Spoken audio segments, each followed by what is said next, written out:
An overflowing blessings to everyone for our daily verse. We're now at Exodus chapter 24 and verse 12 up to verse 14.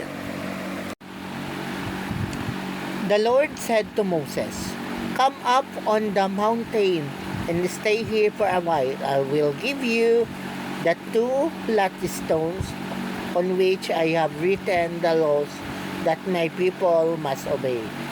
Moses and Joshua, his assistant, got ready. Then Moses started up the mountain to meet with God. Moses had told the leaders, "Wait here until we come back. Aaron and Hur will be with you, and they can settle any arguments while we are away." So in this passage, basically, Moses was told by God to come up higher there at the summit of the mountain. Because during that time, the Lord is giving Moses that tablet. So remember that Ten Commandments. It is originally written in a tablet of stone, two tablets of stone, written by God. So, what this passage actually means? So, basically, during their time, Moses can be considered not just a spiritual leader, but rather, Moses is also a political leader, a leader of the nation of Israel. So, what does this mean? So, you see, at our time, in this time, we need someone like Moses. Someone who will lead us to obey God. Someone who rather obey God rather than the tradition of men. Someone whose morality is based on the Bible. Who follow the rule of God, the law of God, rather than the law of men. And someone who is willing to put the law of God,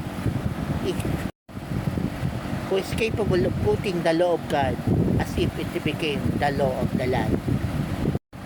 We need that kind of leader.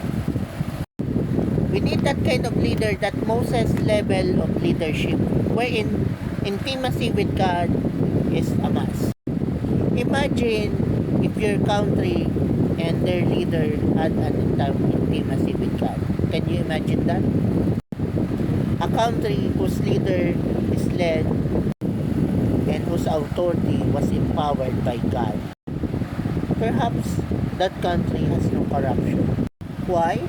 Because their leader will fear God.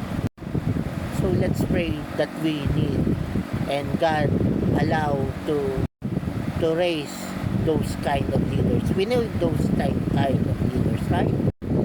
And maybe God can use you, God can use me or anyone, as long as they are a disciple of Christ. Fear God and willing to obey His will, come what may the cost.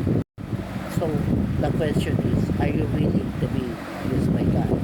Are you ready?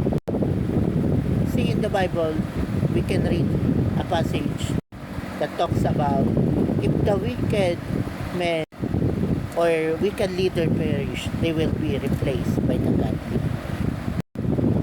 So to all my fellow disciples of Christ, we must be ready.